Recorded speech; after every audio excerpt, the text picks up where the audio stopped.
call this meeting of the Radford City to order. Please join me in a moment of silence.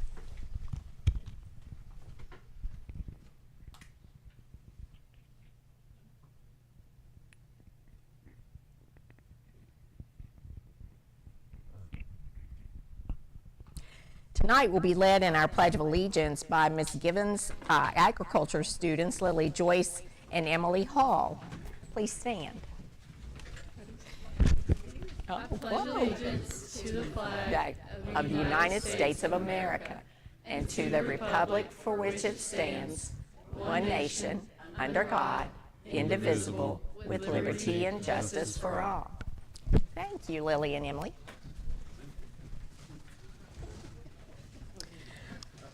Hopefully you have had an opportunity to review our agenda, and I need a motion to approve that agenda. So moved. Is there a second? Second. Any discussion? All in favor say aye. Aye. Okay. And Dr. Joyce, I'm going to hand it off to you. Okay, thanks a lot. I appreciate that very much. Welcome everyone. This is a very special night tonight for several reasons. One of which is that it is February, which every year is School Board Appreciation Month. So if you guys will indulge me, we've got some gifts for you that you can see and some that you've not seen just yet. So I'll start out with a proclamation. Mr. Howard, thank you very much. So this is Radford City School Board Appreciation Month, and I'm going to try to drive from here. I'll let you know how it goes. Well, you'll know how it goes. Whereas the education of Virginia school-aged children is the foundation upon which the economic, social, and intellectual capital of our state is built, and you'll have to drive.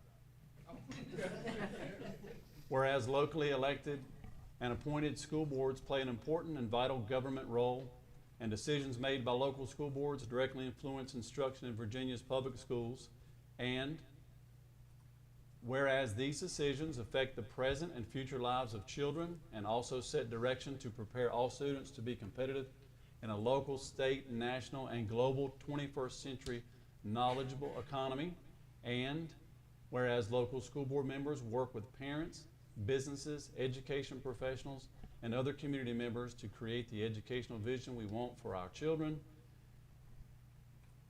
And whereas this year's theme, Champions of Opportunity, Advocates for Excellence, highlights the efforts made by school board members to create pathways for student achievement and innovation on behalf of all students. Whereas School Board Appreciation Month provides an opportunity to celebrate Virginia school board members who champion the mission of public education, and now therefore be it resolved that Radford City Schools Division joins the Virginia School Boards Association in recognizing the contributions of local school board members to the academic success of its public school students, and expresses its sincerest recognition to local school board members for their focus on the well-being and achievement of students throughout the Commonwealth. And be it finally resolved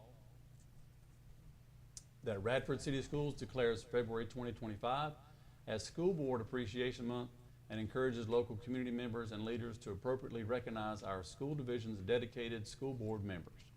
Thank you very much. Now I have a proclamation that I'll ask the chair and vice chair to sign a little bit later, but it'll go in the minute book and it'll all be official. In the meantime, let's get to the good stuff. I would like to thank Miss Katie Givens and her kids for providing the flowers that you see on our table here.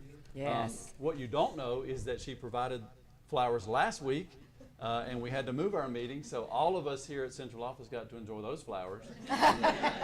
So thank you. And then she was so nice, and her kids, I know she's going to pass along the credit to her kids, were so nice to present us with flowers for tonight's meeting. And also they have a little something special there in with the flowers, the Rock and R, which I think is a really cool touch, and the Go Bobcats pennant. So thank you very much. I'd also like to thank Dr. McDaniel and Mr. Hamilton for preparing the food for tonight's reception for our school board. It was very nicely prepared, and I think we have some left, so I'd like for you to take a to-go tray with you tonight. She was also nice enough to arrange for us to have the mugs that you see in front of you, our Rock and R mugs that should quench your thirst. Those are Should be enough there. pretty good size. All right, so, and that's not all. If you guys wouldn't mind coming around to the front so we can get a picture of a picture, okay? Right, so what we have for you are pictures of you guys in action, and we'll pass these out.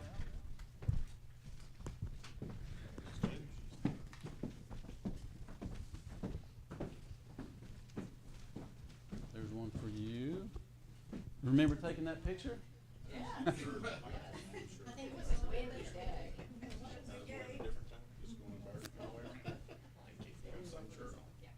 Do you? Nice. That must be your school board shirt.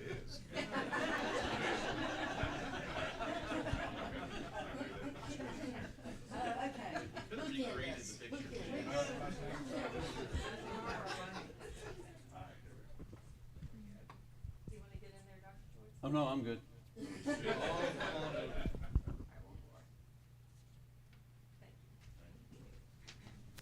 Very nice. Yeah. Thank you, sir. You're welcome.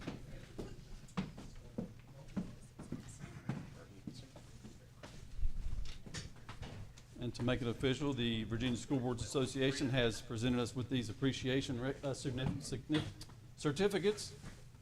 And so you guys can take these with you. Thank you very much. Mr. Calfee. Thanks, sir. Also on the table before you are some handmade cards that our kids created for you guys in honor of this month. So make sure you take a look at those. And right, there you go. Yes. Oh, there's yes. That's awesome. On the wall you can see sort of a Valentine's Day themed card from the folks at McCarg. So thank you, Mr. Keister. Mr. Keister's here someplace to help us get that together. And they wouldn't all fit on the first banner, so they grabbed a second banner. I love it. But we just appreciate the work that you guys do for, it's, the hours are sometimes long, the putting up with me is sometimes hard, but what you do for the citizens and the families of Radford City should not go unnoticed. So this is the very best we can do. So thank you very much. So we postponed our meeting from last week, which means we are into now School Board Clerk and Deputy Clerk Appreciation Week. And if you'll indulge me one more moment, I would like to read another proclamation. Whereas school board clerks in each locality throughout our great Commonwealth are appointed by law to fulfill their duties and responsibilities, and whereas school board clerks are responsible for keeping accurate records of the meetings and proceedings of the school board, a record of all receipts and disbursements, and a record of all official acts, and whereas school board clerks perform such other duties in connection with the school business of his or her county or city as may be required by the school board, and whereas school board clerks maintain frequent contact with the public, including parents, employees, and the media, on behalf of the school board and superintendent, and whereas school board clerks in the performance of their duties are often required to work extra hours attending school board meetings, and whereas school board clerks join with school boards to help ensure that students achieve their highest potential, and whereas school board clerks provide an invaluable service for school board members and superintendents, the VSBA Board of Directors does hereby recognize the third week of February as School Board Clerk Appreciation Week in the Commonwealth of Virginia. And our Radford City School Board tonight joins the VSBA in recognizing the many and varied contribution of school board clerks. Now therefore be it resolved that at this meeting, school board clerks and deputy clerks are recognized as on the third week of February as School Board Clerk Appreciation Week.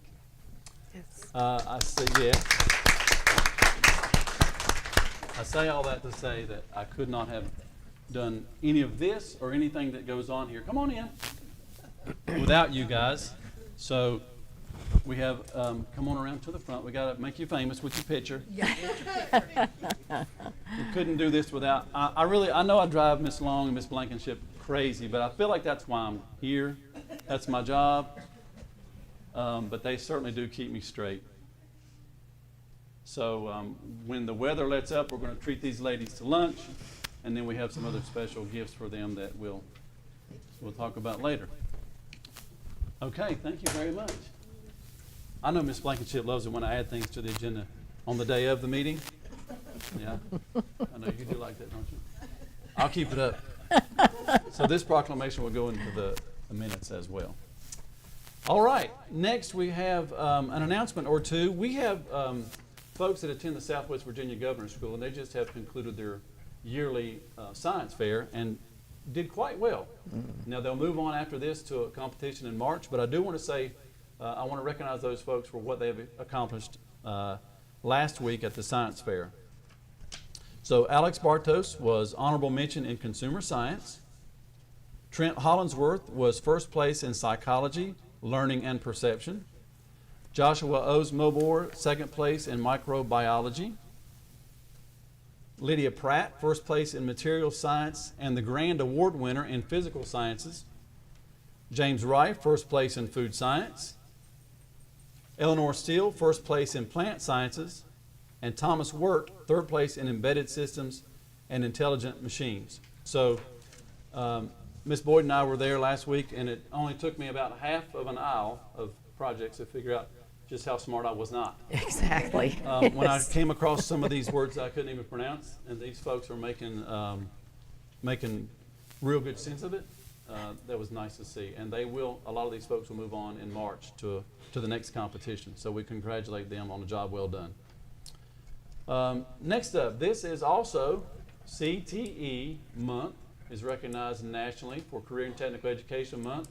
And tonight, we would like to bring to the podium Ms. Kirsten Mosby, who's going to catch us up on some CTE happenings. Thank you. Thank you all for having us. I have my own proclamation to read for Career and Technical Education Month. Whereas every student in the Commonwealth should graduate from high school prepared for success in life, and whereas career and technical education allows for the exploration of career pathways, development of workplace skills, stackable certificates, and industry-recognized credentials that prepare students for high-demand careers in the Commonwealth, and whereas career and technical education is the foundation of a strong, well-educated workforce that fosters productivity in industry and contributes to Virginia's leadership in the global economy, and whereas career and technical education offers lifelong learning opportunities that provide individuals with marketable skills, exposure, experience, and expertise in promising careers, and expanding post-secondary options that ensure higher earning potentials, job satisfaction, and long-term goals for their futures.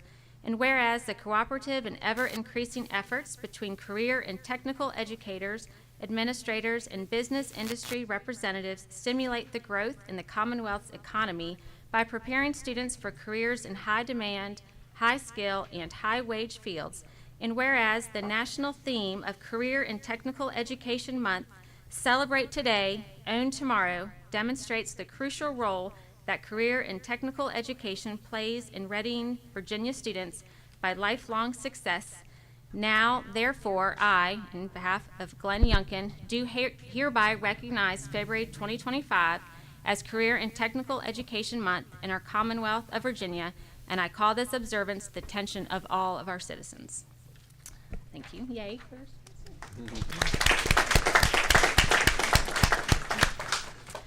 So we have a long list of things to talk about with CTE, and the first thing I would like to do is introduce Ms. Emily Hall and Ms. Lillian Joyce from Vet Science and FFA to do a special presentation for you all tonight. So, ladies, you're up.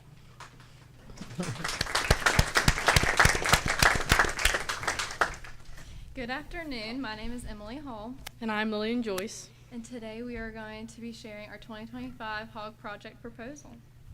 So the objective behind adding a hog as one of our new projects will emphasize the diversity in our classroom animals.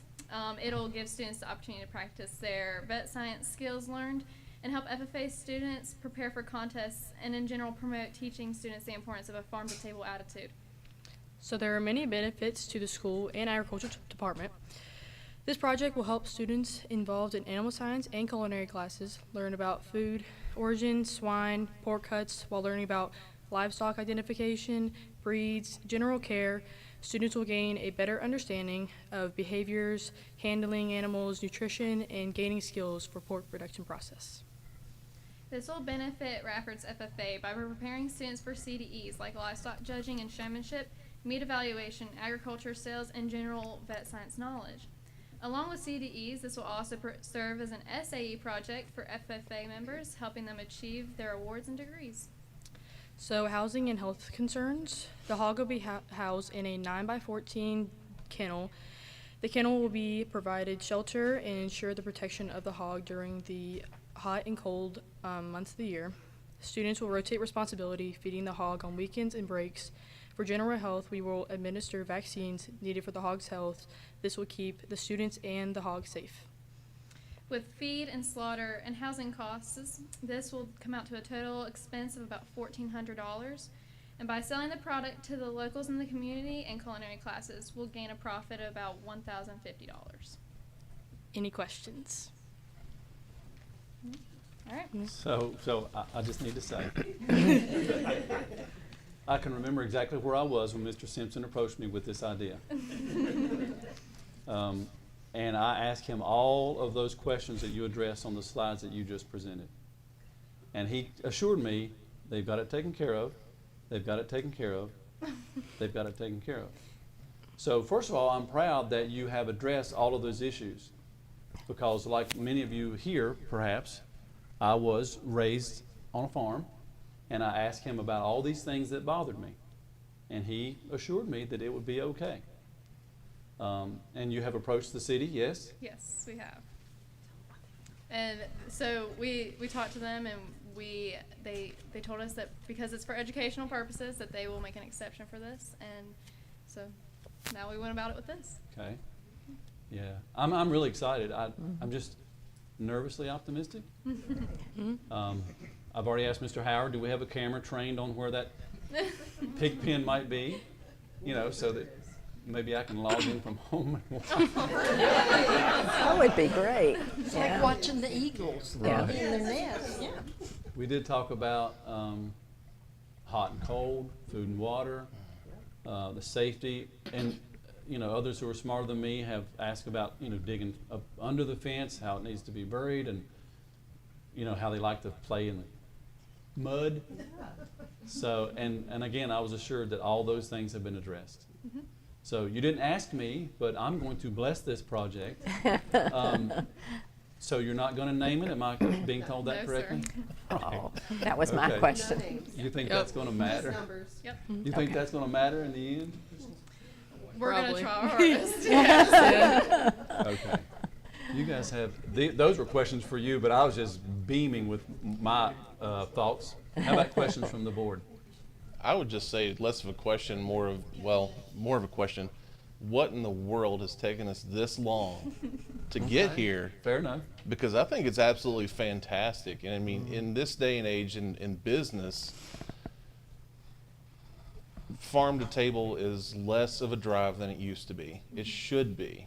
You know, in my house, as it sounds like with yours and many others in this area, no, you don't name the livestock. You do, but then you can't eat them. You do, but then you absolutely have to sell it to somebody else at that point in time.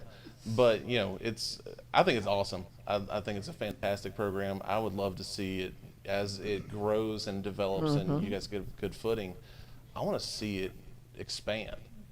You know, I mean, I can tell you there's no greater pride than going to a show knowing that that is an animal that you bottle fed and now it just won first place. You know, or if it places, that's a wonderful feeling. Safety, security, you know, food security is a wonderful thing. The Christiansburg Livestock just announced today that regardless of the weather, they will have a showing tomorrow with auctions. I would love to see an opportunity that, you know, one day I can go to that auction on a Wednesday and bid on something from Radford High School, you know, or Virginia Tech. Obviously, I'm excited for Fridays when the meat science department puts in and says, okay, here's what we've got in the cooler today. Y'all, we close at 4. I'm like, I need a long lunch break. Because it is a wonderful thing, and it teaches you so much. It gives you a sense of pride and dignity, and frankly, pays for the program. So as the resident banker, thank you. So I think it's awesome. I'm excited about it. Thank you. And I know that you're doing some chickens. Go ahead. I think it's a great idea. Price of eggs, You chicken guys should can be. tackle it. They teach you tackling, so have at it. I mean, I love it. And the chickens, We're working on them. Right, but you should probably keep that part private now with the price of eggs. You should probably not Don't want disclose. anybody breaking in, taking your chickens. You Yeah. have to have guards around that chicken coop. Miss Gibbons, when you get ready and you develop this program enough and you get ready for a smoker, you let Brian and I know. You know, food services, look, we're right there. We'll be selling tenderloin biscuits at the football games before you know it. Right. Yeah. From an unnamed pig. Okay. Any other questions or comments? That was a really good It's presentation. exciting. Thank you. Exciting.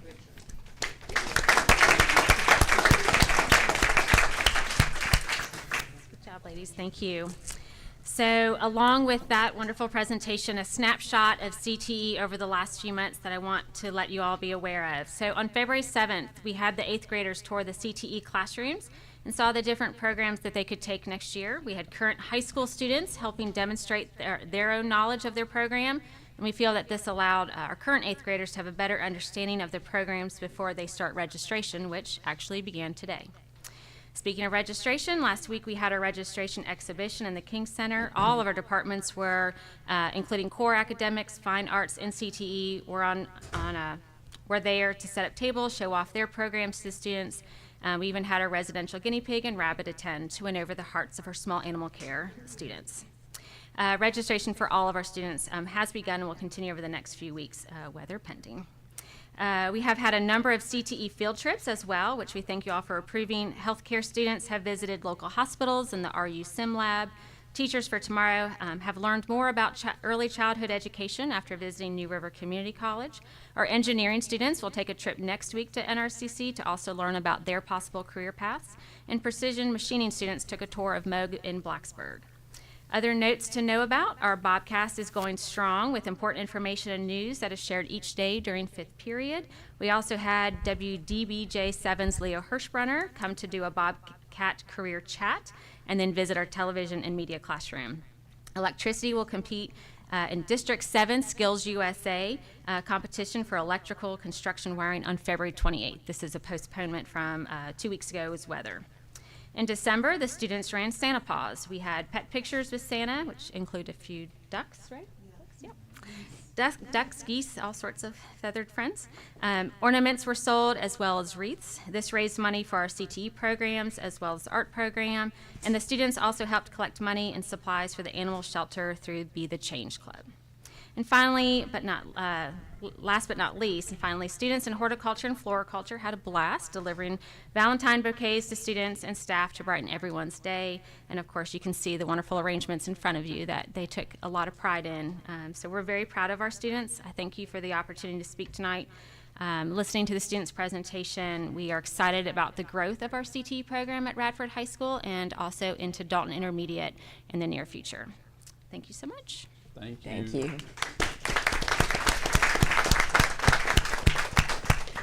It's nice to hear about all the things that are happening in our CTE wing of the high school. So, and we look for bigger and better things. No pun intended. Bigger and tastier things. As we do each month, we'd like to welcome to the podium Mr. Colin Barron. He is excited to update us on all things Radford High School. Thank you, sir. Hello, guys. Thank you all for having me again. It is great to be back after all this cold and snowy weather. I say knowing that we'll probably get snow tomorrow, but here we are. I'm very happy we could have this, especially during school board member and school board appreciation month.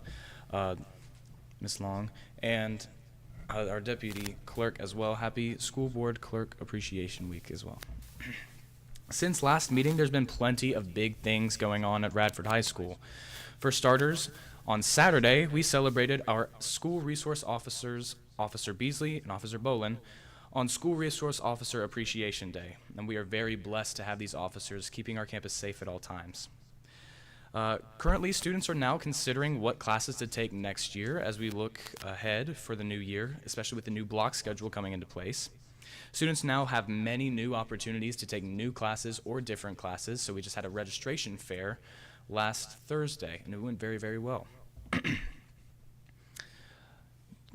Seniors are also preparing for graduation and what to expect after graduation. As sad as it is to talk about, it's a fact of life. Many seniors are now deciding where to attend college as well and what their lives will look like after graduation.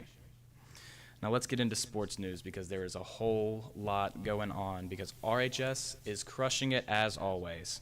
We've had many students on our indoor track team. They've recently qualified for the state competition, specifically Javier Wade in the 55 meter and the 300 meter dash, Abby Castleberry in the 500 meter dash, and I'd like to give a special shout out for Essick Williams. He set the new school record for the 300 meter dash with a time of 36.6 seconds. That's nearly 10 meters a second. That's wild. Very, very good. The district competition for wrestling was held on Saturday, February 8th. Many students placed very high in their respective weight class, and I'd really like to give a shout out to Cole Martin, specifically for his 100th career pin. This makes him the first student in RHS history to reach this point as a junior. Very, very good. Way to go, Cole Martin. Speaking of wrestling, they just had their regional competition on Saturday, and many people placed for states and are heading to states very soon. In our swim news, we've had the girls team. They now reign as the region champions, and the boys are the region runner-ups, and both teams are heading to states. That competition will be held this Saturday. We've got girls basketball. I'm actually not sure how current this news is because we were having a game scheduled tomorrow, but it was pending on the weather. So I'll read it anyway. They were taking on Floyd tomorrow at home. The game begins at 6. That game probably will be postponed because of the weather. In some other news, we had choir singers have a very successful weekend at All District on the 8th. Many of these students also qualified for the All Virginia Choir, where they will meet in Richmond in April to sing with plenty of students around the state. The RHS MAC team has been doing very well, specifically the Social Studies MAC team, which now reigns first in the whole area. They're doing very well. Currently, they're taking on Christiansburg tonight as we speak. The captain of the Social Studies and the all-around MAC team, Thomas Wirt, as mentioned before, is doing really well at representing what it is to be a Bobcat. As a matter of fact, today it was announced that he received the presidential scholarship at Virginia Tech, meaning that all of his school will be paid for. So congratulations, Thomas Wirt. Finally, the bands at RHS are holding a concert on February 27th at 7 p.m. in the auditorium. Not finally, there's one more thing that I almost forgot to mention. The Radford High School speech and debate team is also having their first regional competition on Saturday the 22nd this weekend. Very excited for that. But as you can see, February has been and continues to be a very hectic yet rewarding time for the high school. I know that by the next school board meeting, there will be lots to review, but especially lots of accomplishments and triumphs from RHS. Thank you for letting me come out and speak again, and as always, go Bobcats. Thank you, Colin. Thank you, guys. Thank you very much for school and student showcase. That's all I have. Okay, well, we're moving on then. Consent items. You hopefully have looked all of those over. A lot of really exciting field trip requests. We do have one late from the high school. Right. Thank you. Okay. Well, I will entertain a motion to approve the consent items, please. I'll make a motion. Is there a second? Second. Any discussion? All in favor of accepting the consent items as they appear, please say aye. Aye. Opposed? All right, those stand approved. Now we move to our information items. And do you have the list? Okay. All right. Reports, requests, and/or comments by students, school personnel, and/or the public. The Radford Board will now hear public comments on matters relevant to pre-K-12 public education in Radford City and the business of the school board and the school division from Radford citizens who signed up prior to this meeting. The purpose of the public comment section of the meeting is for the board to offer an orderly forum to receive public comments. We invite all who speak to do so with respect and kindness. Please limit your comments to 3 minutes or less. And Emily Hall, are you and Olivia coming up together, and Olivia Radford? Yep. Okay. Good afternoon. Again, I'm Emily Hull, I'm Olivia Radford. and we stand here today to respectfully advocate for the return of our teacher, Mr. Muncy, to our classroom. Many of us have deeply felt the absence of his guidance and expertise and unique energy he brings to our learning environment. We've been feeling his absence personally in education and academically. By asking other teachers for help on essays and assignments, we also fill the void by going to other classrooms to find a sense of connection with teachers. Mr. Muncie has not only taught us important academic lessons, but has also fostered a sense of curiosity and enthusiasm for learning what we miss dearly. Throughout the school year, he has provided us with fun and interactive projects that help bring the classroom together and keep it alive. His ability to connect with students, provide clear explanations, and create an engaging classroom environment has made a lasting impact on all of us. We've learned more than just the subject matters. We've learned life lessons about hard working, perseverance, and how to approach challenges with confidence. Walking into the classroom at the start of the year, we were very worried about the daunting task of passing a college class. By the compassion and guidance of Mr. Muncie, we feel like we are better prepared for additional college courses. We understand that there may be reasons behind his absence, and we fully support whatever steps are necessary to ensure his well-being. But we believe that Mr. Muncie's return would truly make a difference for all of us and himself, helping us strive in a better learning environment where we feel supported and encouraged. Thank you for considering our request. We truly appreciate your time and attention. Thank you, Emily and Olivia.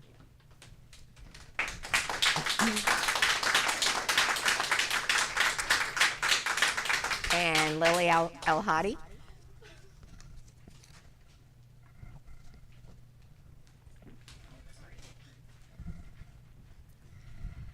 Hello, my name is Lily El-Hadi. I'm a junior at Radford High School and a proud Bobcat athlete. I'm not very prepared today, but when I found out I had the chance to speak about Mr. Muncie, I knew I should take this opportunity. Here I want to introduce my perspective on him as a teacher. He is one of the best teachers I've ever had. Setting aside his ability to write amazing essays and keeping interest in students' academic achievement, he cares so much about our well-being and mental health. Speaking from my own experience, he has helped me through so much, and without him as a source and a trusted adult figure in my life, it would have been very hard for me to overcome my struggles. I know that Radford High School will not be the same without him. Thank you. Thank you, Lily.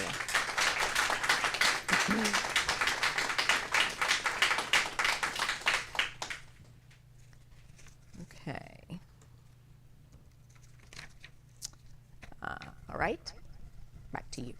Thanks very much. We're going to start tonight's report of the superintendent by welcoming a couple of guests to our podium. That is Mr. and Ms. Nick Fisher.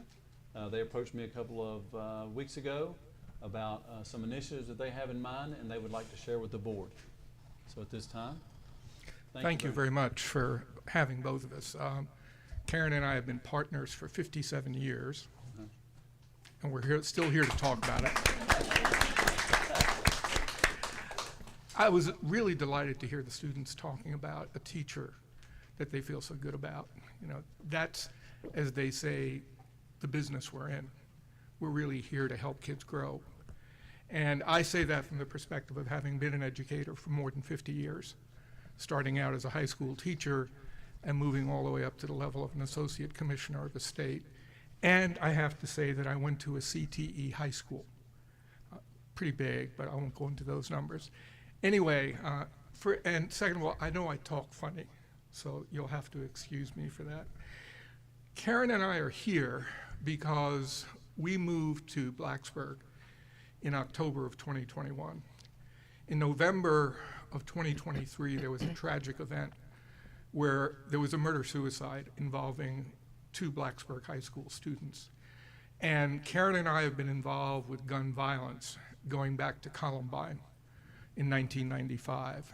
We've been involved working with advocacy for trying to help avoid gun violence. Also, we've been very much involved in working with parents who suffer the results of that. And one of the things we felt very strongly about was it is critically important that we keep kids safe with guns. We're not raising the issue of whether people should have guns. We're not raising the issue of whether there should be background checks or anything like that. That's not the issue we're raising. What we're concerned about is that too many kids get hurt and killed every year because they use guns and they're not aware that they're loaded. The Surgeon General revealed that 1.6 million children have died from gunshot wounds. That's a lot. We are concerned because it's preventable. In virtually every situation we've seen, going back to Columbine, the violence was predictable. There was a Secret Service study done that showed that it was preventable. The kids were putting off all kinds of signals that there was a real problem. Our goal has a couple of parts to it, and Karen's going to speak more about this. One is we've already distributed more than 1,000 gun locks, and we're trying to encourage people to use them. We give them away free. So what we have done in Montgomery County is we went to every back-to-school program, and we offered people gun locks. And we also said that the goal of this is to keep your kids safe, and that when your kids go to other people's houses, you ask the difficult questions. One of which is, do you have guns? Two, how do you keep them secure? Because too many kids have gotten hurt when they're playing around with a gun in somebody else's house and the gun goes off. The kid's not malicious, they're not intentional, they're not actively trying to hurt somebody, but it happens. In fact, in another state, there was a law passed called Ethan's Law. It was the result of two teenagers playing around with a gun and it going off, and Ethan died. So our concern has several parts to it. One is we want to get the opportunity to work with people in Radford, and it's critical that we know the term with. We can't do this alone. All right? We don't live in this community, we know that. The foundation of this effort needs to be your belief in the safety of your kids. And we know that you believe in your kids. We can just hear it in what the kids are saying. The FFA presentation was great. The CTE presentation was great. The kids were great. And this is what it's all about. So we want to promote safety, number one. We also want to promote preventative measures in mental health. We know that regular health care, we know that mental health care is a real need in Southwest Virginia.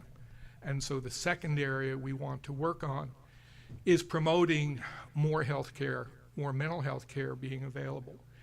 And this doesn't just apply to kids.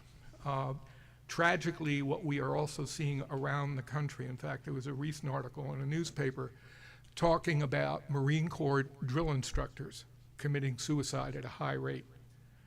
We need to address what's happening to people in the military because they're not that far out of high schools. So we are here before you to talk about this program. We are here to talk to you about a Be Smart program, which we would offer to work with you on in talking to parents and kids in the Radford schools about, one, how to stay safe when you're around weapons, and two, how to keep your kids safe when they go to other people's houses. So with that, I will ask Karen to come up. Thank you very much. Yes.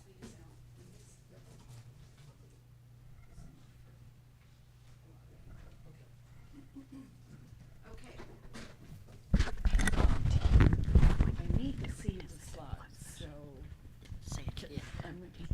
All right, I'll back up a little bit. After the murder-suicide, exactly the day after, my friend Gretchen and I said, we got to do something. This is a tragedy for the community, and too often after a tragedy, people don't do anything. So this is what we started, and we formed a nonprofit called Gun Aware Project. We have raised money to give out the gun locks and the cards, and we have recently received a substantial donation from the NRV Women Who Care. So whatever costs it may be incurred to provide the gun locks and the Be Smart information to Radford, our Gun Aware Project will cover. It will cost you nothing except some time.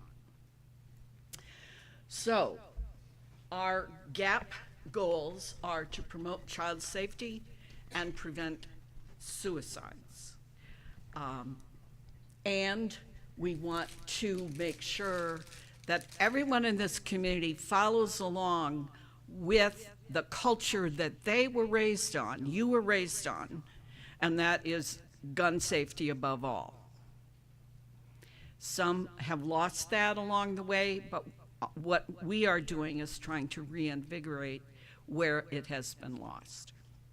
So, we give out gun locks everywhere, including festivals, back to school nights, to doctor's offices, to wherever they are likely to be used by parents. Gun safety is an adult problem, an adult responsibility, and our programs are aimed at adults. So, next slide, please. Right. So Be Smart is an information program that was developed in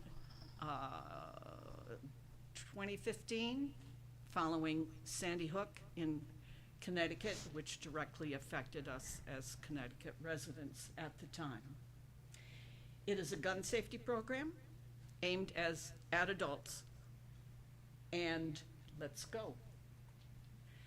So firearms are the leading cause of death for children and teens in the United States, which is an embarrassment and a tragedy.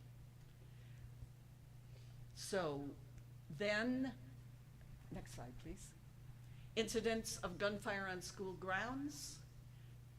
The shooters, the majority of them got their guns from home. And the most recent shootings at schools, the one in Wisconsin, the one in Georgia, this is true, they got their guns at home.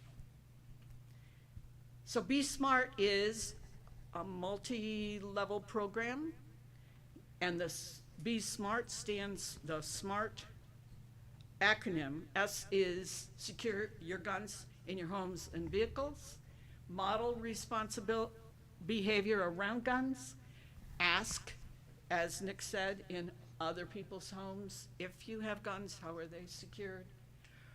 Recognize the role of guns in suicide. I'll talk about that more. And I understand that is a sensitive subject for some people in the room. And if it's too much for you, please take care of yourself. And then talk about it. Talk about asking other parents to please be smart. So 13 million households with children in this country contain at least one gun, and it is also true that a majority of children in gun-owning households know where the gun is stored. Hiding a gun, like hiding Christmas presents, doesn't mean that kids don't know where they are. Kids are curious, and they will climb up on top of refrigerators or go into bedside tables. They will find the gun if it's in the house. Model responsible behavior. This is people who have guns are taught this in their growing up years on how to be responsible around guns and how to handle them responsibly. You talk to your kids about this, you demonstrate responsible behavior, but talking to kids isn't enough. I'd challenge anyone in this room, did you always obey your parents growing up? Really? So we can't depend on kids obeying 100% of the time. So asking is possibly uncomfortable, but you can text, you can email, and if you are uncomfortable about it, Maybe you can use the handy tip sheet that's available at besmartforkids.org to have some tips about handling that. And recognize the role of guns in suicide. Suicide attempts using other means are 90% survivalists. People survive most attempts, but not people who use firearms. 85% of people who use firearms to take their own lives die. Oftentimes, a suicide goes from thought to action within 10 minutes. It's impulsive, especially for teenagers. So, we ask everyone to tell others about Be Smart, and this is part of the program that we would encourage you all to adopt and support. Questions?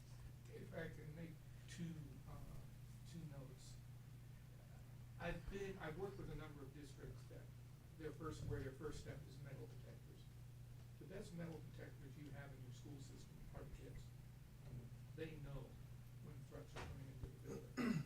And the way you find out from the kids is listen to them.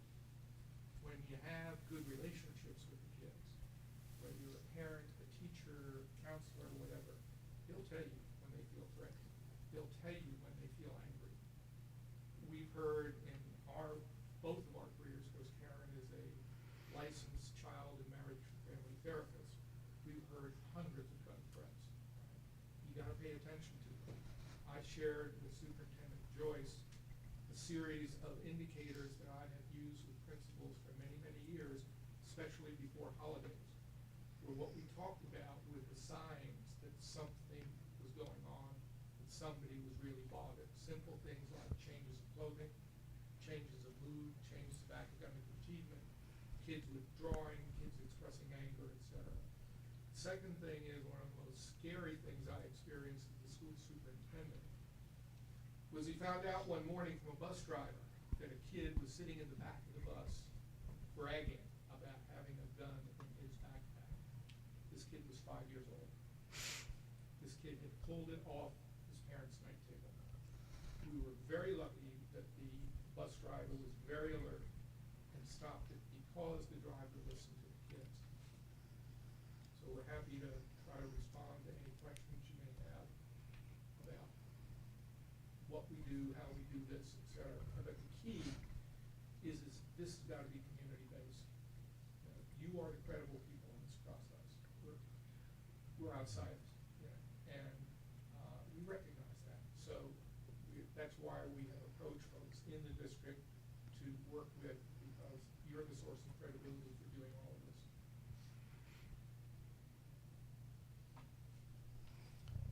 If I may, I'm just curious, one, as a person who grew up out in the country, it was one of the many tools in the toolbox. Absolutely. And that's how I view it. Also, you know, I have two daughters that mean everything to me in the world. Part of my responsibility as a parent, and one, I appreciate your approach. Honestly, my first thought, being very honest, was skepticism, because I've heard it before. But your approach is different, because where you're saying model the responsibilities. Thank you for that. I do have questions about that, more in depth, and we can handle that at a different time if you so desire, whatever, because I'm sure I've had these conversations, you know, for extended periods of time, because people do ask. I'm curious, you know, when you're offering modeling those behaviors and advising those behaviors, I agree with you. I think you're spot on. It's, you know, we're taught 4 basic rules of firearm safety. We all are. You know, if you had a responsible person helping you. My first introduction to it, not only from my family, was to the Boy Scouts of America. Boy Scouts of America worked with the NRA at that point in time and came into our schools and taught firearm safety.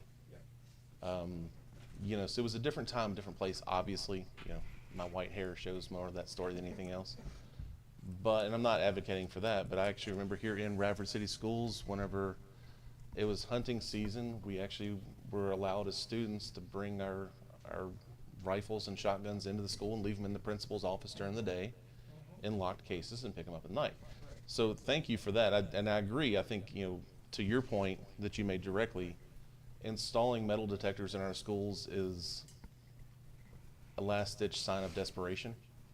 It's a Band-Aid on a broken leg. At that point, it's too late. So I do have a lot of questions, but they're probably more directed at, you know, questions I'm expecting to get from people that will ask me. So I will be reaching out to you if you don't mind. Perfect. This is not a one-act drama for us. Sure, We of course. realize this is a continuing conversation because any program that works Yeah. kind of always generates questions that you haven't thought about before, or concerns that people have about, are you trying to do this, are you trying to do that? And we are glad to spend as much time wherever you would like to meet. Sure. And whatever works for you. We're in that geezer category. We're both retired and we have the luxury of some flexibility in time. Sure. But we're delighted to be able to do that because both of us think this is extremely important. And it is of most importance. You know, again, I don't want to speak for everyone, but I'm not about to turn my daughters loose with a chainsaw to go cut down some trees in the weather circumstance we've had recently, because, you know, I have not taught them all the intricacies of using that tool. Therefore, you know, we do have days we model those tools in our home. We do have a safe, responsible environment we use them in, so they do understand more than just, oh, if you see it, don't touch it. To your point, was I the most, you know, observant child and the most honorable child to my family growing up? Probably not. And I say that, you know, cautiously. I was a little mischievous, still am. But I expect young people to do the same thing, but teaching them responsibly how to use a tool. I'm very curious about that part of your program, and I'd love to pick your brain on it. I appreciate the gun lock. I have a box of myself, but also use biometric security systems at my home, you know, including a travel one, because I'm not always in the most friendly of places, and it's usually the four-legged animals that I have to worry about, not the two. Yeah. So, you know, things happen. But pending further exploration, thank you all for coming out tonight. For my behalf, I appreciate it. I look forward to exploring the conversation further. Great. Thank you both very much. Thank you. Okay, so the budget update won't take very long, bless you. I do want to thank Mr. Calfee and Ms. Boyd for being our board budget liaisons, as they have made time in their schedule to work with Ms. Long and I. Ms. Long and I had about 90 minutes together today because it's still a work in progress. Of course, we still are awaiting Richmond to pass this budget in the form of, you know, code. But we're working with the numbers that we have before us, and we're trying to make all the things that we feel like the staff and students could benefit from fit into our budget. That's where we are. I'll be hitting you guys up for another meeting in a couple of days, so be on the lookout for that. But right now, just rest assured that I wanted to leave this as a standing item on the agenda for the season, but just rest assured that Ms. Long is doing most of the work, and I am tagging along for the ride. But things are going very smoothly at this point. So again, thank you both for being part of the process, and we look forward to presenting our budget to the board in full in March. Next up, I'm glad to welcome Ms. Jane Cox to the podium to give us a mid-year VALS data update. So if you will now turn your attention to Ms. Cox. Good evening. I'm excited to be able to meet with you to share some literacy data from the middle of the year. Kids and teachers have been hard at work.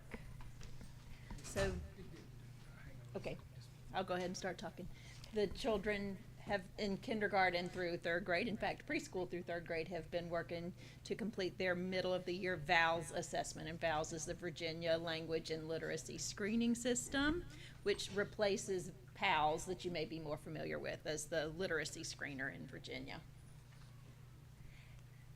So although it is offered to our preschoolers and they have completed it, the scoring is a little bit different and we don't have the exact same scoring reporting. So I'm not gonna really focus on the preschool data, although they are making great strides in building those pre-reading skills. But for our other kids taking vowels, it really focuses on 3 areas. Decoding, which is reading words, encoding, which we used to call spelling, and using language. And we know that those skills together, the decoding and encoding and language, when those work together, that's how children are able to read fluently and understand what they are reading. So that's really what vowels is measuring. And for the mid-year assessment that they've just completed, it really is focusing just on the encoding and decoding. It's not also including the language. All of our students in kindergarten through 2nd grade have completed vowels twice already this year, fall and mid-year, and their scores assign them to different bands of risk that tell how likely they are to develop reading difficulties. And I'll come back and talk more about those bands of risk in just a second. But first I want to tell you about the 3rd grade. It's important to note that not all 3rd graders take vowels, and that'll be important when we look at data for that grade level. We're really testing 3rd graders who are already on our radar. We're already a little concerned about them. So those are the ones who are taking it. So in the fall of 3rd grade, the kids we don't know anything about, they're new to Virginia Public Schools, they take vowels.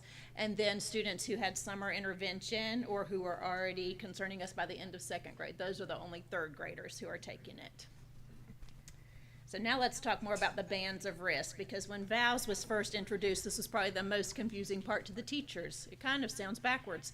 So students are assigned to either high risk, moderate risk, or low risk bands.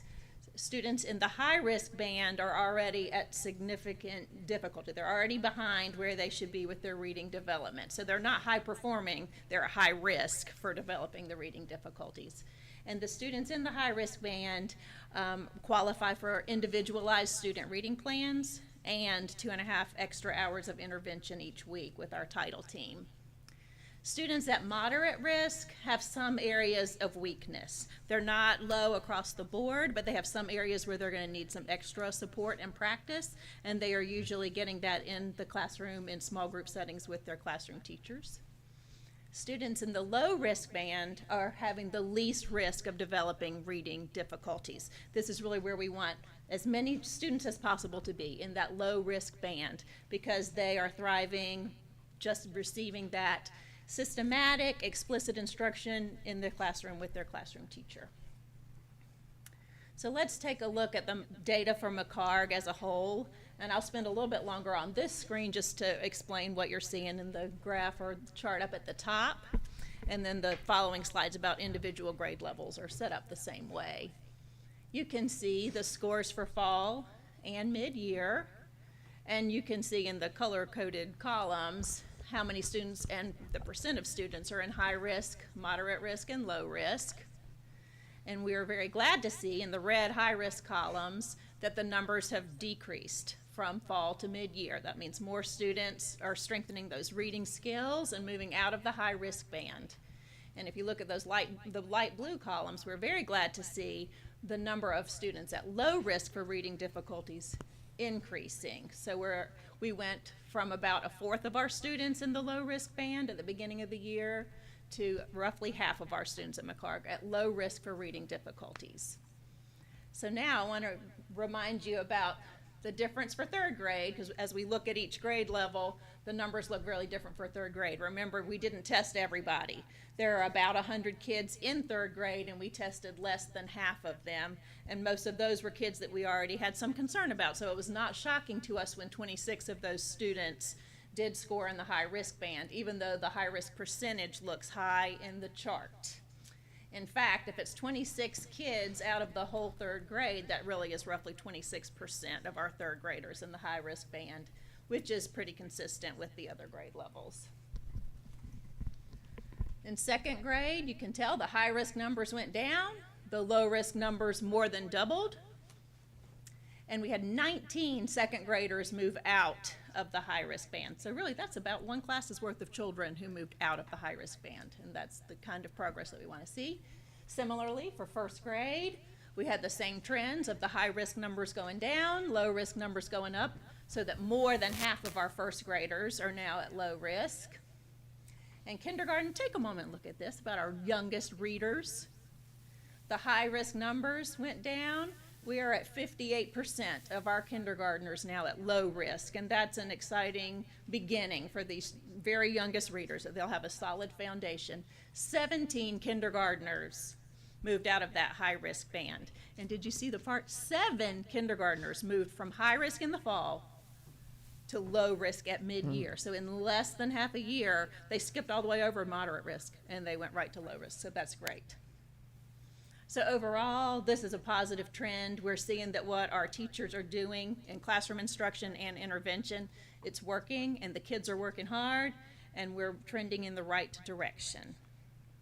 So I talked fast, and I gave you a lot of numbers. What questions can I answer about our literacy? It looks fabulous. Very encouraging. Great. Well, I can't wait to share end of the year results with you, and hopefully we'll continue to see a lot of growth. Thank you for your time. Thank you. So how do we stack up with CIP? I'm sorry. No, that's okay. One of the advantages of being part of CIP is we know where we stack up against our folks on either side of us. And I think now CIP has 70 divisions in the state of Virginia. And I was just curious as to how we stack up. For the beginning of the year, we do have that data from the CIP already, and we're right in the middle of the pack. So this is really the baseline. This is the first year for VALS for Virginia. And we're about 50th percentile for our scores. We have just turned in our mid-year scores to the CIP, and they're crunching that data. And I am, just like you, excited to see if we're making the expected growth. I'm also excited about some of the data analysis they're doing with things like, we have adopted HMH into reading for our core reading instruction. So they're looking at how does your reading program align with the scores and the progress that you're seeing. So about a third of the schools in the consortium are using the same reading program that we are. Is our progress in line with theirs? Is there another reading program or curriculum that's showing greater growth? It's going to be a lot of good data soon. And So I'll that really will excited be to share. apples to apples. Yes. Yeah. So I just want to take a moment to thank Ms. Cox, Mr. Keister, Ms. Larimer. Those teachers have worked so hard for years and years now. What seems like this program was initiated years ago. And our kids and our families have really put the pedal to the metal. They've embraced this change. I think there really is something to the science of reading. Obviously, this is one of those initiatives that comes from the top in Richmond to us that I think is okay. A lot of them are punch and run, and we're kind of left out in the cold, but I think this one may be a keeper. And that's the reason we put so much energy and support behind Ms. Cox and what she does, and the folks at McCargan, soon to be also Belheath and Dalton, quite frankly, if I'm not mistaken. Up through 8th grade. Right. So we're very excited that this is showing us some real results. And the true winners in all this are the kids that leave elementary school not learning to read, but then reading to learn, which is our goal. So thanks very much. Thanks to Mr. Keister and his staff and the families and the kids for making this program very successful. Thanks a bunch. All right, Mr. Howard, if you wouldn't mind moving on to the enrollment report, our attendance report, and our behavior incident report.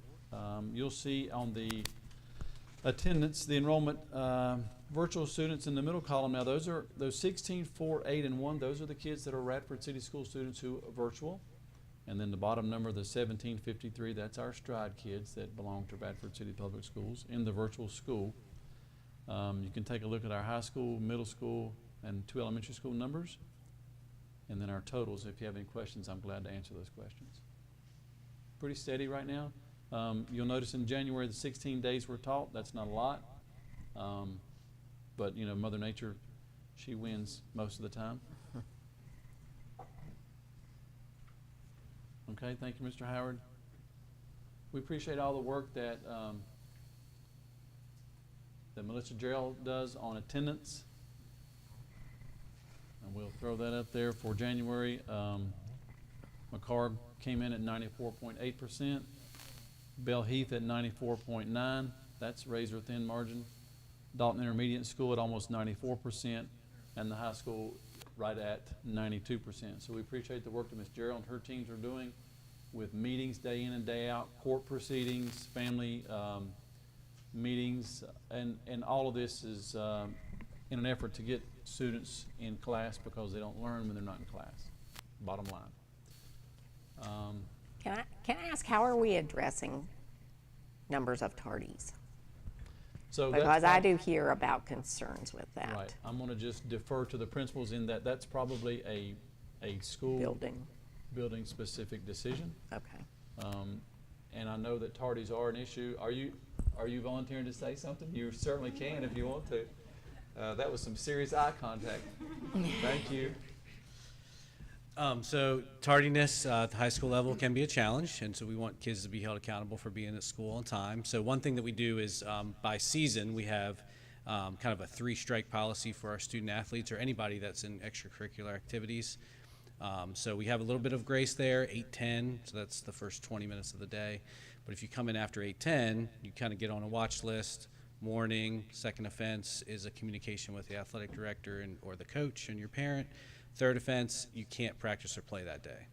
So even if you're the star player and you have a game that night, you've had some warnings up to it. We want you to be in school all day. So I think that has helped, especially with our kids who are involved in extracurriculars. They know that exists, and we've reset it at the end of every season. So that's one thing. And then if overall tardies are addressed, students get things like lunch detention, and that can lead to larger consequences if they accrue too many. But it does kind of reset at the end of each quarter so that we can kind of give kids a fresh, clean slate, but then we're still holding them accountable for getting here on time. So we do think it's important. I was going to ask about those students who are not athletes and don't Sure. have that threat hanging over. Sure. There are still some consequences associated with that, but Okay. we're constantly looking for ways to make sure that they're here on time, because that's very important. Okay, thank you. And if I may, thank you, Mr. Simpson. The high school is different in that, to me, high school kids are pretty much responsible for their tardiness on their own. Whereas kids younger than that who don't have the luxury of driving or may not be as responsible in the morning and count on their parents more so, that becomes a different story. That's why I sort of defer to the principal. But Mr. Simpson's right. A lot of that falls on the shoulder of the student. Either you're driving and getting here too late, you didn't get up in time to catch the bus, whatever the case may be. At the high school level, you should be held more accountable for your own tardiness. And then it falls off pretty quickly after that, because we count then much more on parents to get us on to school on time. So I appreciate you bringing that up. We fight that tardy battle every day. I know, I've heard. Except for tomorrow. And yesterday. Okay, if we could have a look at the number of incidents, we'll go ahead and click on that link at the bottom there, Mr. Howard, if you don't mind. I don't think there was one. Was there? Did you slide over far enough to the right? Because it's on mine.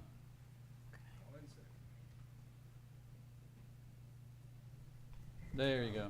Oh, okay. So we'll start with McCarg. Year to year, just a slight jump. Oh, I'm sorry, month to year, and then year to year is much better for the folks at McCarg. We appreciate that. For Bell Heath, from January of last year to January of this year, again, much better. We appreciate that. For Dalton, the same. Much fewer incidents January of this year than January of last year, so we appreciate that. It's hard to count December. I'm not discounting December, but December has its own right. Exactly. And then at the high school, just a jump from last year to this year, but I don't think that raises any flags. Mostly tardies, right, Mr. Simpson? All right, thank you, Mr. Howard. Any questions about our enrollment, attendance, and behavior reports? We do not have policy updates tonight. We also do not have capital projects update, except to say, sure was nice to have our seats redone before royalty got here. Yeah, they did look really good, so too bad we didn't have a before and after to show those folks. But I was glad that we were able to be a public-facing facility with facilities we can be proud of. So I appreciate the board's blessing of that seat project, and it turned out really well. So thank you. I would like to, a couple of items that aren't on the agenda, and that's why we put their other reports, if any. I'd like to ask, first of all, I'd like to ask who's presenting the course additions. There's a funny story behind this. Mr. Simpson sent up a couple of names to see to the college to see if they would be eligible to teach a dual enrollment course, and they said, well, maybe not for that course, but we can certainly put you in business on this course. So I said, well, let's bring those to the board and get approval for those courses to be offered if the enrollment is there. So if you don't mind, Mr. Simpson, taking us through those two courses, please. Sure. So the course that Dr. Joyce is talking about is the dual enrolled sports medicine and athletic training course. So I'll just read a description here. In this course, students earn a certification in first aid, CPR, and AED. The course introduces students to topics such as human anatomy and physiology, nutrition, medical terminology, injuries and illnesses, and legal and ethical issues in sports medicine. Students will learn and demonstrate emergency care, taping and wrapping of injuries, and apply other hands-on skills for treating injury. Students also examine prospective careers in the sports medicine field. And so we already have several courses such as Intro to Health and Medical Sciences, Bio 2 Anatomy and Physiology, AP Bio, and medical terminology that might spark students' interest. So we don't know how many kids will sign up, but we thought it was a cool offering to be able to put out there. The other course is not dual enroll, but it is Chemistry 2. So we're trying to build on our science offerings, eventually maybe adding a DE Chemistry or AP Chemistry.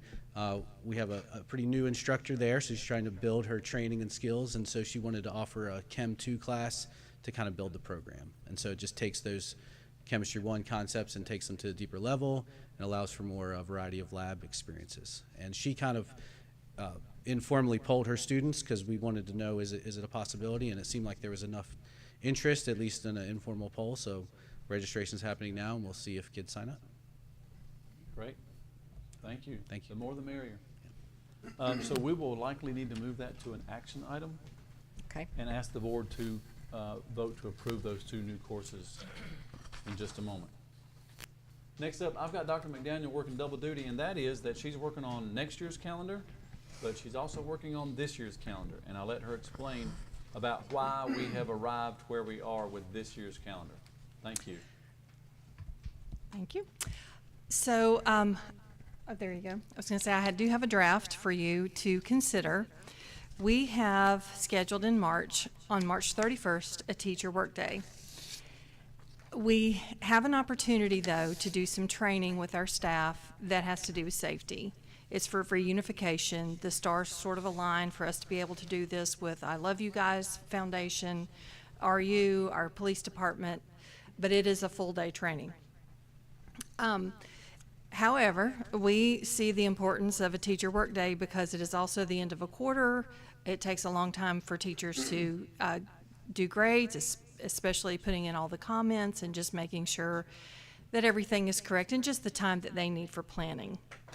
So we have proposed in our draft calendar adding a teacher workday in so that we can do this safety training because we feel it is also extremely important for us to accomplish that, but we don't want to take away the precious time that the teachers have to work on the things they need to work on. Because, you know, when kids are there, they're busy the whole day.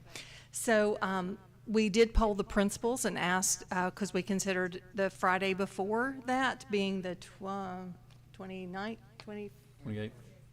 can't find where I am on March, there we go, 28th, or April 1st, and because we were going to tie in potentially an evening event with kindergarten registration and so forth, like it kind of kills two birds with one stone by adding it on the 1st, which would be the Tuesday following the already scheduled teacher workday on Monday.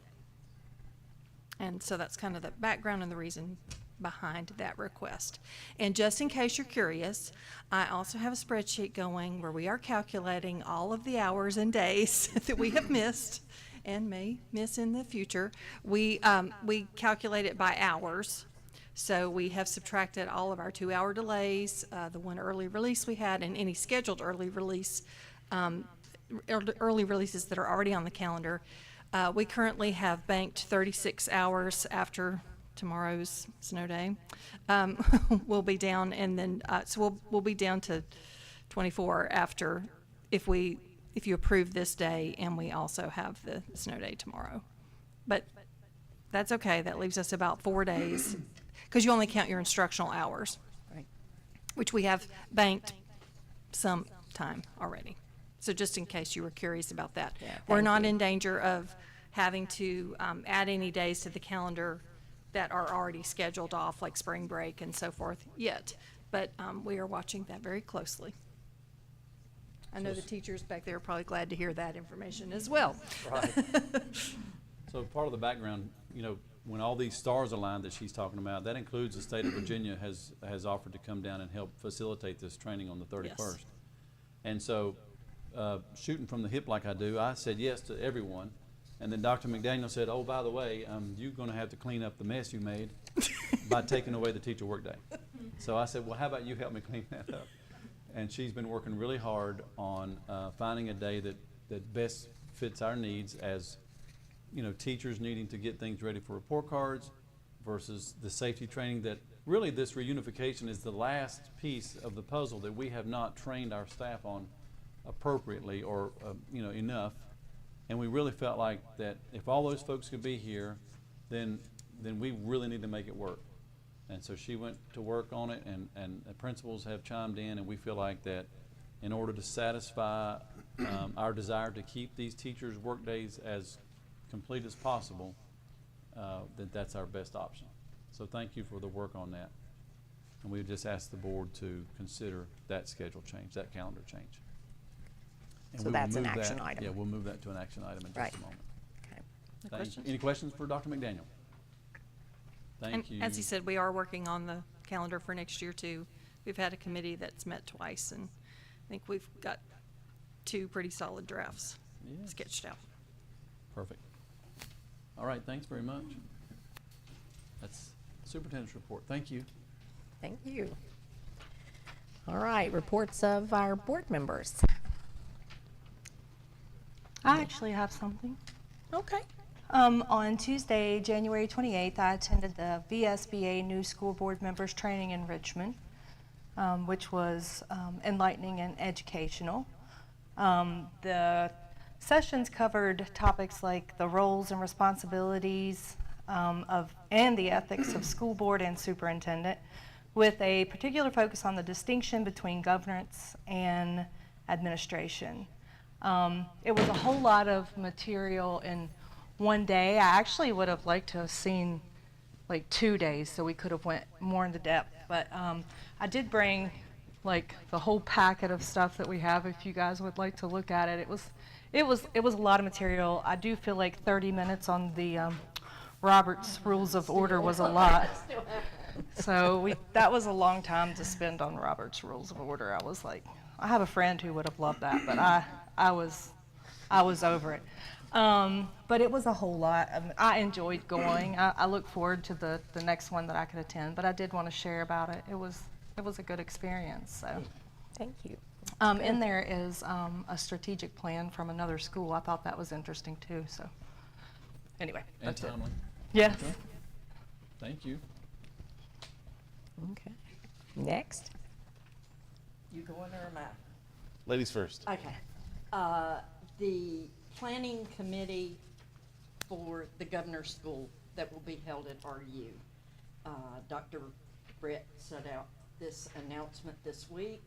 He's delighted to report that the proposal to launch our governor's school was submitted to the Virginia Department of Education on February the 7th. A lot of work has gone into this.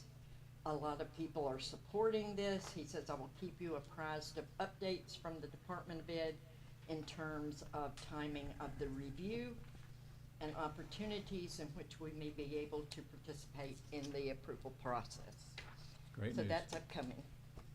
The other thing I have, because I'm like you, I did this workshop on cardiac emergency response, which I sent you. That's all the AEDs and all the things you see around in the schools.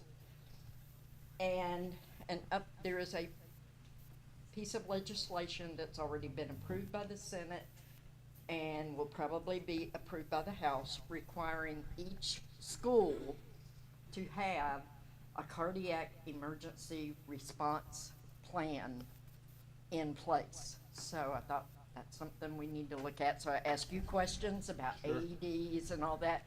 Got me to thinking, okay, if somebody has a cardiac issue, where's the AED?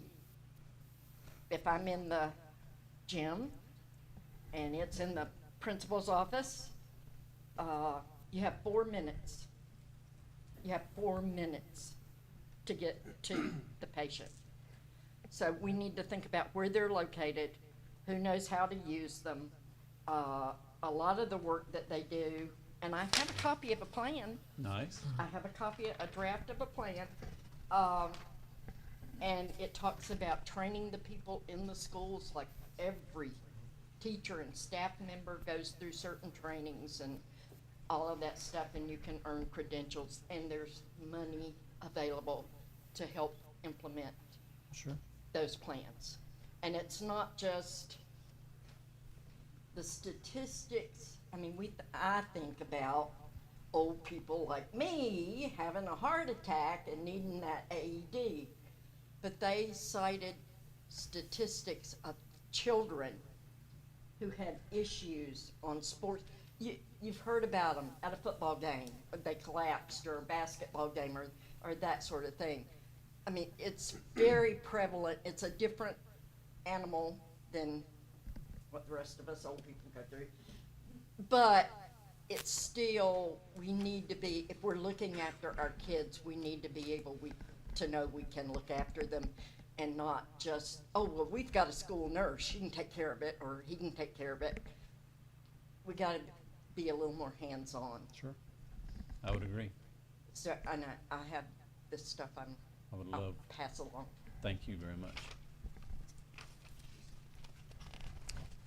Okay, anyone else? I would just say, we've talked about the budget meeting, committee meeting. I encourage everyone on the board, if you have the opportunity to jump on it, it's when you get a chance. I always enjoy them. Carrie and I enjoy those meetings. Okay, good. You know, it And really Gloria is, tries to keep up. It's enlightening to see, again, quite literally, starting from ground zero, working up through it.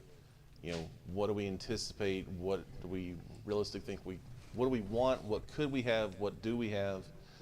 Being sensitive to our, you know, the city that we're in as well, because it's a different situation. So we have to be aware of that. I don't want to give away the plot line, but we are very, very sensitive to that. And it will show. I'm confident it will show absolutely this year. But ultimately, when it comes down to it, our responsibility and what I love about the meetings that we go to is that it starts off with the students, builds to the teachers, and then goes to everyone else. It's what do you have to make excellence in education happen for every student every time. That is how it starts. And it's built the ground up from there. And it's really an amazing process, because ultimately, you know, it's the old adage of, you know, money is the root of all evil and you can't buy happiness. Well, that's true. But if you don't have the funding, we can't turn on the lights, have the books, and open the doors. So it has to start with that. And it does, and I'm very grateful to everyone on the committee, you know, Dr. Joyce, Carrie, everyone. Thank you all for that. It really is an amazing thing to watch. So thank you all again for my fellow board members for allowing me to be on that team again. I love it. You know, Carrie and I sit over there and we ooh and all over a spreadsheet, and everyone else looks at us and shakes their head and goes, why? And we're in our own little world for the most part, having a great time. Everyone else just goes, please, just what do you need from us? And when the time comes, we'll go to our friends at the city and present that to them and say, it's going to hurt as little as we absolutely have to make it. Sure. You know, but it is for best there. And just as a personal note, I've gotten a lot of phone calls, text messages, emails, one letter. I do love a letter. You know, if you take the time to write something on paper and actually put it in the post, wow. Just a reminder to everyone, because I've actually had some follow-up calls and messages, you know, you didn't respond to me. We do have a policy with the board that all responses come through one central channel. I assure you, no matter how you word things, I do read it completely. I think we all do, because we do talk about it, you know, appropriately, of course. But we hear the comments, we hear the questions, we hear the concerns. It's not just one item there, because it's actually been a pretty broad spectrum of things here lately, which is good. But please, if you have a question or concern, feel free. You know, my email address is on the website. Reach out and say, hey, Chris, I'm wondering about this. What can we do? My response is usually going to be something like, thank you for bringing it to my attention. What that means is I'm going to take it to the rest of the board and see if we can find a solution. Okay? We don't have to be best friends for me to listen. I promise you. It's a small list in my house. But I do listen to all of it, and I want to thank everyone who has reached out, sent questions, comments, concerns, confusions, contusions, or general life issues my way. I appreciate them all, and I do put time into it. So that's all I got. Okay. For now. Okay. I'm just going to speak for everybody to say how much we appreciate the shows of appreciation. Ms. Gibbons and her students, the floral arrangements are just so professional looking. Mr. Roberts, Mr. McPeak for adding some touches to. Dr. McDaniel and her team here in the building who created the delicious snacks out in the hall, and to Dr. Joyce for and whoever is responsible for these enormous mugs that I hope when it's full I'll be able to pick it up, and the picture. What a great remembrance. So thank you everybody who's had a part in this. We appreciate it. All right, so policy revision, no, not policy revisions, but we do have 2 action items now. I would entertain a motion to approve the 2 new classes, Chemistry 2 and dual enrollment sports medicine and athletic training. What did I do? Oh, does it take a motion? Okay. Yes. I'm learning, people. Okay. But anyway, so I ask for a motion to add one at a time. I think you could do both if that's acceptable to all. Okay. All right.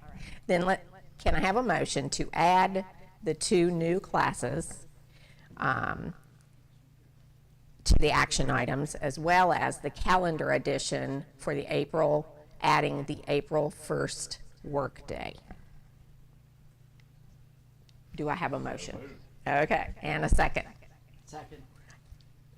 Any questions? All in favor, say aye. Aye. Okay, and so that now has been moved to action items, correct? Okay. So now we'll take them individually. Is there a motion to approve the calendar edition of the April 1st workday, teacher workday? I made the motion that we approve the addition of April 1st to our calendar as a teacher workday. All right, is there a second? Second. Any discussion? All in favor say aye. Aye. Opposed? All right, and then the other action item, a motion to approve the addition of 2 new classes to the high school choices, one of them being Chemistry 2 and one of them being dual enrollment sports medicine athletic training. Is there a motion? So moved. And a second? Second. All in any discussion? All in favor say aye. Aye. And opposed? All right, so those additions, those 2 actions carry. All right, Ms. Swing, will you certify our closed session, please? Madam Chair, I move that the board convene into closed session pursuant to section 2.2-3711A1 to discuss the appointment, resignation, and retirement of employees of the school board, as well as, number 2, discussion or consideration of admission or disciplinary matters or any other matters that would involve the disclosure of information contained in a scholastic record concerning any student of any state school system. However, any such student, legal counsel, and if the student is a minor, the student's parents or legal guardians shall be permitted to be present during the taking of testimony or presentation of evidence at a closed meeting. If such student, parents, or guardians so request in writing and such request is submitted to the presiding officer of the appropriate board. Is there a second? Second. Any discussion? All those in favor say aye. Aye. Opposed? We are in closed session.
to reconvene in open session. So moved. Is there a second? Second. Any discussion? All in favor, say aye. Aye. Opposed? All right, so now I need a motion to accept the matters discussed in closed that included the appointment, resignation, retirement of employees of the school board, as well as discussion or consideration of admission or disciplinary matters. So moved. And a second? Second. Any discussion? All in favor say aye. Aye. And opposed? Okay, that covers it? In our next meeting. Yes, right. I'm getting there. Oh, I sorry. promise, I'm getting there. It's different on the schedule. I know. All right. So just a reminder that our schools will be closed tomorrow due to expected inclement weather. Our date for the next regular school board meeting is different than expected. It's not the second Tuesday as usual, but it's going to be March 4th at 6 o'clock. We're in budget season, so we'll be having 2 meetings in the month of March. March 4th, 2025 at 6 o'clock, right here at the school administration building. Okay, thank you for joining us this evening. We are adjourned. Good? Sounds good. And Did we forget anything? We kind of did it all in one. Yeah, we did it all in one fell swoop. Yeah, that's why I was asking.